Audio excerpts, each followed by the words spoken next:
Hey, Grant from Hamina Wireless here. In today's video, I'm going to show you how to do a site survey using Hamina Onsite. So Hamina Onsite is an iOS and Mac application. You can just download it from the App Store.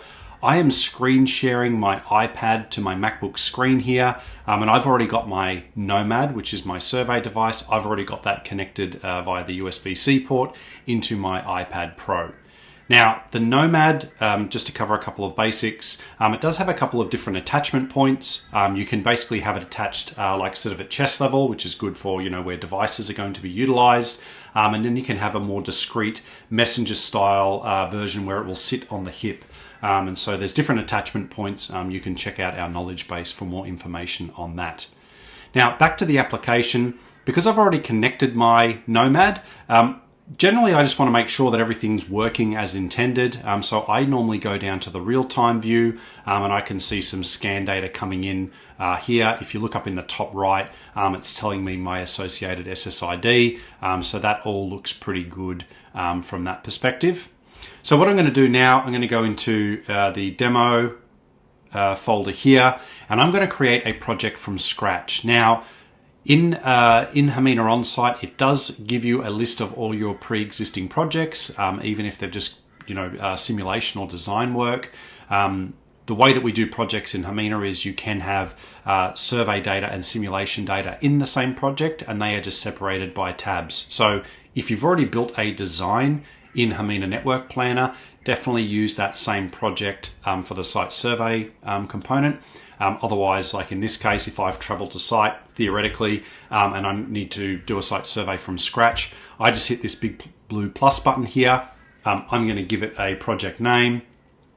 It is important that I select the right country because that will affect the passive scan channels on the Nomad device. I'm going to select Australia. If you couldn't tell from my accent, I am based out of Australia.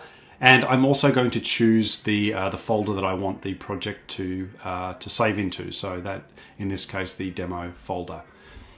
Now, the first thing I'm going to get greeted with is to add a floor plan. And so, if I click on the space there, I'll sort of get like, I've got iCloud, I've got my OneDrive, I've got my Google Drive. So I've sort of got all the options that you would have, depending on what services you've got connected. I'm just going to select this sample hospital floor plan here. Now I need to scale it. So if you sort of follow this workflow, the app does sort of take you through what you need to do before you start the survey work, import the floor plan, scale the map. Now, luckily, I've got a scale already on the map, and because for the purposes of this video, I'm just going to do it from my office environment. But if you are physically out at a site, I would highly recommend you bring either a tape measure or a digital laser distance measure. And then you want to sort of find a large room or a large corridor area, and you want to use that for your scaling. But in this case, I'm just going to scale off of the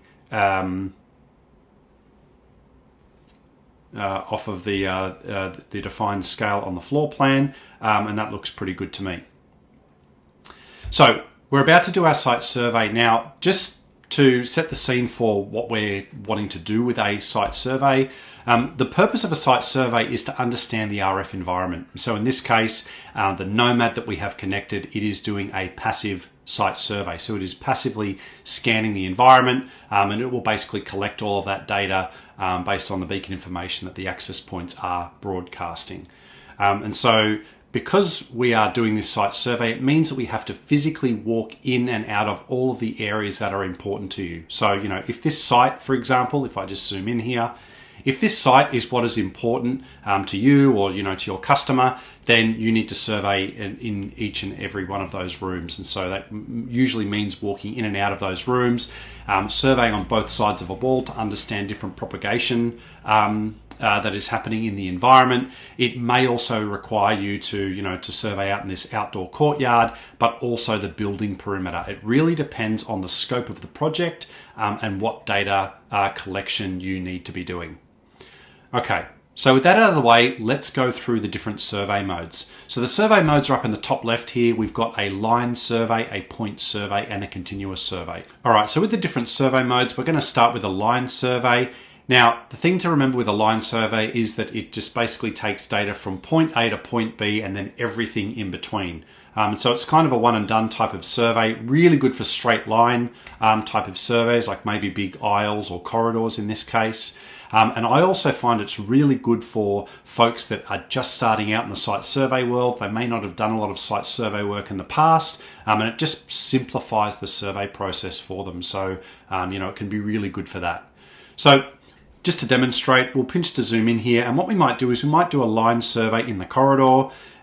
So I'm going to click in the corridor in the center here, and you'll see down the bottom I get a big green stripe indicating my signal based on my associated SSID, or the SSID that I've filtered is currently showing up as neg42, which looks really great. Now, in the real world, I would physically be walking down this corridor, right? And I would be walking at a pretty normal pace. There's no need to rush. There's no need to walk really, really slowly, just normal pace. And then when I get to the end of that sort of corridor area, I click and then the survey ends. And you can sort of see I get these two start and end points. I get the little dotted line in between, and then I've got my, my coverage heat map switched on, which automatically populates the floor plan with some heat map data. Now, if this was a real site, that might look a little bit different, but because I'm basically sitting in the same room as the access point and I'm not physically moving, it is going to be green pretty much the entire time. So let's move on to point survey. So the point survey can be really good for areas where it's very hard to traverse through, so you can't walk through them very easily.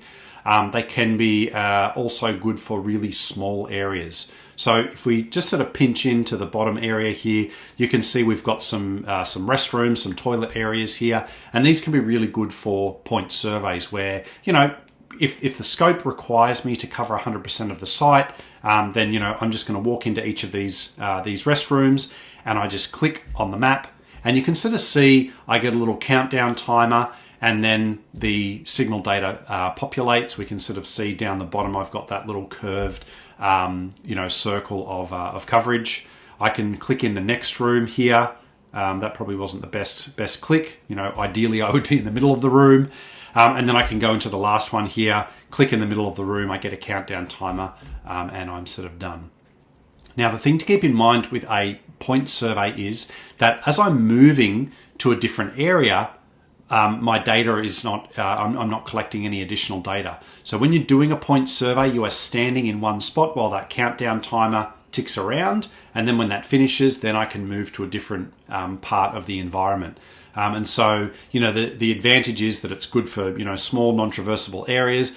The disadvantage is that I'm not collecting any data in between me doing those point surveys. So this is where we've got a continuous survey. It's also maybe for some more advanced sort of users and things like that. And so, if I just sort of, scroll over to the side here, I'm going to survey down this sort of path. And what I'm going to do is I'm just going to click or tap on the screen.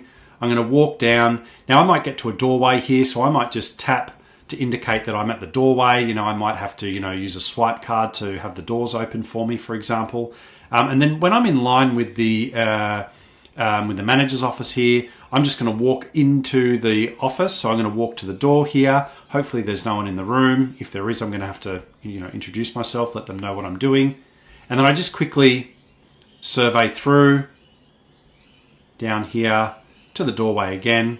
There's no right or wrong way to do it. Like I said, the intention of the continuous survey is to survey on both sides of the room. And so, depending on the, on the layout of the room, the area, I've sort of done a little bit of a triangle there. There could be a desk in those environments, for example. If there's nothing in there, I might just sort of walk around as a bit of a rectangle. The thing to keep in mind is that we've got data in that room, and so that looks pretty good to my eye. Now, for most site surveys, you will probably end up using a combination of all three survey types: line, point, and continuous. And so it will sort of be up to you, to understand, which one's going to work best for you and which one's also going to work best for your environment. So yeah, that's a quick little video on how to do site surveys and maybe a little bit more on where and when to do them. I will link you to our knowledge base that has a little bit more detail on those elements as well. Anyway, thanks for that. We'll see you on the next video. Bye for now.